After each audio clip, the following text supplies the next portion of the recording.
All right, everybody, welcome back to the channel. It's Millennial Trades. It's Tuesday, January 10th, 2023. Markets today closed up not even 1%. I mean, I'm looking at the futures and the NASDAQ. They're up like maybe 0.7%, 0.8%. But charts do look pretty good. I mean, it's kind of based off of the information this week. I think basically the main concept here today is that the markets are pinned between these bullish expectations on the inflation data that's coming out, the CPI report on Thursday, and the pin between that and the hawkish comments from the Fed Gouls, the European Gouls. Actually, the Gouls are meeting in Europe. They're meeting in Stockholm, Sweden, at a symposium. And let's go ahead and get the Fed Goul news out of the way, and then we'll kind of talk about I actually have a few other stories here. We'll talk about the potential for oil to hit $140 plus a barrel. And then there's a rental housing crisis. And then I have an update from Germany. And we have some very strange numbers that are sort of seem to be correlated with the jabbies, with the stabbies that were introduced in 2021. So we've got a lot of good stuff to talk about. Again, just to reiterate here, markets pinned between the bullish expectations on the inflation numbers from Thursday and these comments from the Fed. And we'll go over some of these comments here. I mean, Powell, he basically says that unpopular decisions are necessary to bring down prices. His exact quote is price stability, right? And this is key, the price stability. This is supposedly what the central bank's mandate is, their number one mandate.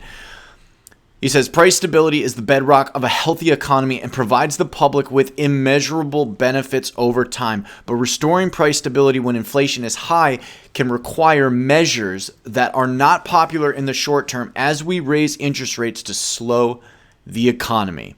All right, and we've been talking about this. Everybody knows this. I'm not exactly sure what the markets expect out of the central banks. I mean, the tone has been hawkish. The tone is still hawkish. We had all these Fed Gouls come out from St. Louis and San Francisco yesterday, talking about at least 5%, if not higher, interest rates and for longer. There's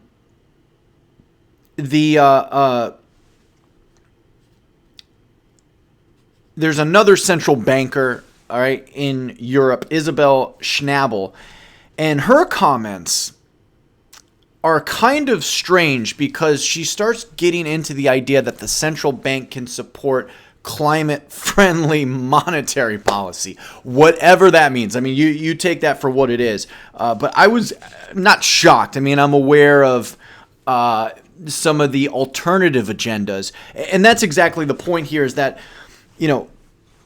Powell says here in the United States, the Fed should stay clear from politics. But in Europe, the central bankers over there, it's kind of a different tone.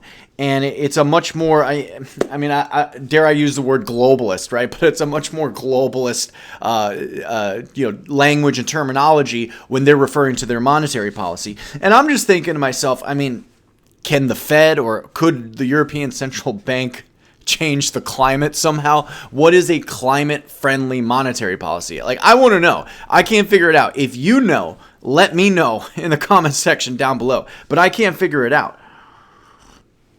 How are the Fed Gouls going to affect the climate, right? But again, it kind of goes along with maybe some alternative agendas here. Let me just read you some of this article from Schnabel. I believe that's how you say that, supporting more climate-friendly policies. She talks about the interest rates as well and says that they have to rise significantly and at a steady pace to reach levels that are sufficiently restrictive and to ensure a timely return of inflation to 2%. I mean, this is what they're saying in Europe. And she said this today at the Riksbank conference in Stockholm. Riksbank is the Swedish bank. That's the central bank of Sweden. And so they talk about the headline inflation coming off of the recent highs, but that, they have a lot more work to do. And so she says, while a higher cost of credit will make the financing of renewable energies and green technologies more expensive, it would be misleading to use higher interest rates as a scapegoat for a further delay in the green transition. I mean, what does the central bank have to do with the green transition? They provide money. They're supposed to provide money for the economy, for you and me. So to me, that's strange, right? It's just strange language because we don't hear Powell ever talk about this. And hopefully, the Fed, even if that is the Fed's agenda, hopefully I'd rather them not openly express it and let everybody else know that they're doing it because, I think that's part of the propagation, right? That's part of the propaganda to get people to basically agree to this.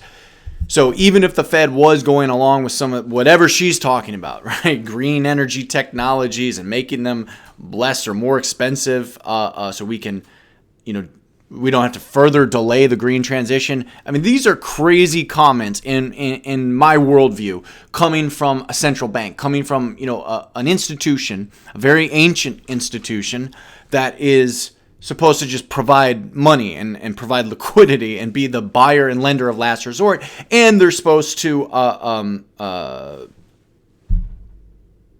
the price stability, maintain price stability, I think is the exact quote from Powell. So yeah, Isabel Schnabel talking about green energy technologies going green. And what does that entail exactly? I'm seeing all kinds of stories. I think the regulators in the U.S. are going after oil stoves or oil heated homes, saying they're dangerous. You just have, these Gouls are in Sweden, and obviously, it's like all of the central banks from Europe, from all over the world, really, from the United States, all these central bankers meeting to, openly discuss who knows what, really. I mean, you got to get through the Fed speak, you got to get through the ECB speak. So yes, we had crude oil above $75 a barrel earlier today. I don't know if that had anything to do with some of these hawkish comments. We'll talk about oil in a couple of minutes here, but central bank Gouls in Europe are getting political, and the Swedish central bank seems to be,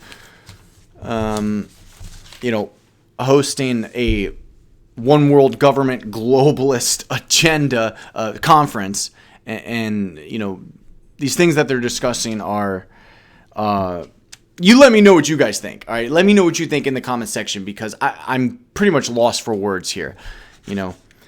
Anyways, price stability, right? That's the main agenda. That is what Powell is always talking about. But that doesn't necessarily mean they won't support other policies. This is key in my mind, that even though the Fed says, and the ECB says that price stability is their main objective, they also admit to maybe supporting other policies or being engaged in other monetary policies besides just maintaining the price stability. And they haven't done a very good job at that, over the last couple of years. So, let's talk about oil. There's a hedgie named Pierre Andurand, and he basically, runs a hedge fund. He's French, made a lot of money a couple of times. People were losing confidence in him right before the COVID outbreak, but then he made a ton of money. He trades oil. He's calling for $140 plus barrel of oil. He put out this tweet, and I'm going to link these articles and this tweet from Andurand. I'm going to link them in the comments, in the description, so you guys can read some of this stuff. They're pretty quick articles. The Yahoo article, it's always free, and it's got a ton of information, and there's some other headlines too. Even if you don't sign up to the subscriptions on Bloomberg or the Wall Street Journal, you could still see some of the headlines and get pretty good, dense information if you collect enough headlines, in my opinion. But yeah, this chart from Andurand is pretty stunning. It's a basically like a projection of price, the price of oil during the timeline of 2008, but he aligns it with the price of oil today in the last couple of years, since, like 2019. So, yeah, I mean, according to this, I mean, there does seem to be some sort of similarity there, whether the conditions are going to be right geopolitically and economically with the monetary policies for, oil to reach those kind of levels. But back in, 2008, the transition between 2007 and 2008, oil hit $190 a barrel. And that was, I guess, during the end of the Bush administration going into the Obama administration. And I think I do remember that. Gas prices were very high. That was a serious issue. And I was aware of the, my parents watching the news and everything, even though I was so young. At the time, I was just out of high school and I was not interested in finance or anything like that. I do remember the high oil prices, the high gas prices. So calling for $140 a barrel, what would that do? He also says, Pierre Andurand says that the West and a lot of the investors are underestimating the demand growth for oil in China. So I thought that was kind of interesting. If that does happen, I want to be in that trade. That would be a great trade to be in. A recent story that I've been seeing more and more and more is about the rental housing. We're going to switch topics here a little bit because this sounds like a really bad trade. A lot of wealthy people bought homes to either rent or Airbnb or for passive income, right? And there's too many Airbnbs. The supply is ridiculous. I think there's like 147 million homes, like rental homes for short-term rentals that all these people bought, but nobody's using them, and these people are losing money. So, and it's not just in Airbnb; it's also apartment rentals. Here from Bloomberg, they say the rental housing is suddenly headed toward a hard landing, whatever you want to take from that. While investors were focused on fears of a collapse in the home buying industry, a crash in the apartment market has taken shape. So that sounds pretty serious. We'll have to, again, I'm not really in those markets too much, other than the fact that I have to pay rent, but it's something I want to follow more. I definitely need to get more details. So we've got just a few other items I guess I should hit here before we wrap up the video. These are some of my notes from this morning. I take notes on the news. I try to get up at about 6 o'clock every morning. Then I take notes starting at about 7. Just read news for an hour and a half, maybe go for a walk, get ready for market open. And so, that's what I do every single day. And it's hard to know exactly what to pay attention to, but pay attention to what the central banks are saying every single day. I mean, that seems very important. Paying attention to the big reports like the CPIs and the payroll numbers. Paying attention to what some of the hedge fund managers might be saying. And even though some of it is propaganda, most of it is propaganda. Most of what we see in the media is propagation of some sort or another. If that's can I use that? It's propaganda of some sort or another. I like the sound of propagation, but I don't know if that's actually a word or if you can actually use it in that context. That's the great thing about trading and finance. You can kind of come from like a no education background.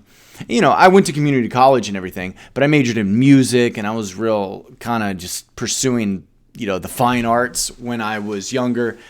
And it was a big waste of time, and there's there's not money in it. So, kind of on this financial awakening in my 30s, just trying to figure all of this out. These are some of the items that I was looking at this morning. You had the Japanese CPI at 4%, which was over the expectations of 3.7% that came out earlier this morning. That's the fastest increase in their inflation rate in over 40 years. Japan also did something with their bonds where they changed their target range from 25 basis points to 50 basis points. And this could be one of the reasons the bond markets are sort of selling off here, and a lot of the tech stocks are selling off. And this is stuff that's been going on the past like month or so. You have the rate hike comments, coming from all the central banks. Oil might be down a little bit, in the short term based on those kind of concerns. Now, if the inflation is cooler on Thursday, we got the CPI report coming out. This is super important, and I'll talk about the expectations here. But if the CPI comes in cooler, that could be good for tech stocks. If it looks like inflation is falling, tech stocks may bounce. And I think if you look at some of the charts, Amazon, Square, PayPal, even SoFi, look at some of these charts, the fintech charts, your favorite tech stocks. Some of them are looking pretty sweet right now. Whether these patterns are going to escalate into any sort of bullish momentum, one can only speculate. But the charts are looking pretty good. It depends on the information on Thursday. But CPI expectations are flat month over month, and it's supposed to be a 6.6% year over year, right? This is their projection, 6.6%. You couldn't write this in a book. You could not imagine this in your head. This is the real world that we're living in. And it is a spiritual battle as well as a material battle for wealth, baby. CME trades, the Chicago Mercantile Exchange traders are placing a 77% chance on the 25 basis point rate hike coming up here in February. So, 25 basis points, 50 basis points, they're going to raise the interest rates and they're going to hold them there for a while. I mean, that's what they're saying. So we kind of know what to expect there. This is going to put immense pressure on the markets. Doesn't mean the markets won't have a violent rally upwards for some other, reason because of inflation or whatnot. But being open to both ways, short term, 3 months out, long term, we could be, like I said yesterday, in this for the long haul. This could be a 10-year event. I mean, 2008, technically, the fallout from that, I think it's debatable whether America actually recovered from the 2008 crash. And I've been reading so much about it in that book, Too Big to Fail. We'll talk about that in another video, but that book is very interesting. But all of these articles, I'm going to leave them in the description down below. You can check out this oil chart down below as well. One more, and this is a little kind of a side, getting a little away from finances, right? We're going to go to Germany, and it's from Zero Hedge, right? Zero Hedge, a lot of financial guys take this seriously. I know the left, mainstream media says that Zero Hedge is Russian propaganda or whatever. But a lot of financial people are on this show. Big hedge fund managers, are featured. They do cover a lot of financial news, but they also cover things like, the comings and goings of Bill Gates and Johns Hopkins University and some of these, medical tyrants. If you guys remember, there was something called Event 201 back in October of 2019. And it was a simulation of a coronavirus that was supposedly spread by pigs or something, right? Just a simulation, a war game, a role-playing game. They were probably, using statistical, having to make decisions, random decisions that they statistically kind of, figure could happen. And so they just sit around and they play this game. And then 3 or 4 months later, the coronavirus actually breaks out and it's a worldwide pandemic. To me, that's strange. That's just odd. But what's getting even weirder is, Bill Gates kind of was disgraced, I guess, with the fallout from, with his wife. I haven't seen him on CNN in a good year or so now. And so I think publicly they can't really put his face out there at the moment. But he's still behind the scenes. He's doing a lot. He's doing big things. They met in Brussels, in Belgium. All right, and I'm going to leave this article from Zero Hedge down below. John Hopkins and Bill Gates and all of the financiers of these operations met in Brussels to exercise a simulation of a fictional pandemic in the near future. I mean, this is, it's scary, but it's also, it's like comical, you know, because it's so, it just seems so like, these villains are like archetypes. They're the archetype villains, you know, the Darth Vaders, the, what's the guy's name from the Lord of the Rings? I don't even remember, but you know, there's always these super dark characters in the movies, and the battle between light and darkness, and good and evil, and God and Satan, and you can see it in the media, you can see it in the news. So this simulation, you know, let's hope that their simulation doesn't come true, but it did in October of 2019. So I just want to put that out there. Something else that's really interesting about Germany, since the stabbies, there have been, according to this article, and I guess you'd have to look further into this and make sure that these are government statistics from Germany, but supposedly these numbers are coming from the insurance agencies in Germany, and there's been a 4,000% increase in miscarriages and stillbirths the past 2 years. Miscarriages and stillbirths in the past 2 years, a 4,000% increase. That's astronomical. Then they also explain that the sudden death, you know, people just suddenly dying for no unexplainable reason, has also risen, and they have this chart here. I mean, it's shocking. Go and read the article for yourself. I guess we'd have to dive deeper into this, but this apparently comes from Germany, and these are deaths per quarter from 2016 to 2022, and quarter by quarter since 2001. Since 2021, quarter by quarter. This stuff is getting worse and worse and worse. If it's true, all right, I'm open to the idea that maybe this is Russian propaganda or anti-vaccine propaganda. I'm open to that idea too. But if this is true, it's absolutely shocking. All right, absolutely shocking. So I suppose I'm going to leave it there on the shocking note. But real quick, I guess I'll talk about my trade. We scalped another $237 exactly. Out of PayPal, and you know, it's humbling because now my account is smaller. You know, we're gaining it back though, but my account is smaller, so the trades are smaller. I need to make smaller trades. I need to practice better risk management. I need to take it a little bit more slowly and not be so greedy. So it's been humbling. You know, last couple of days making, I think I made like 213 yesterday. Today I made 237.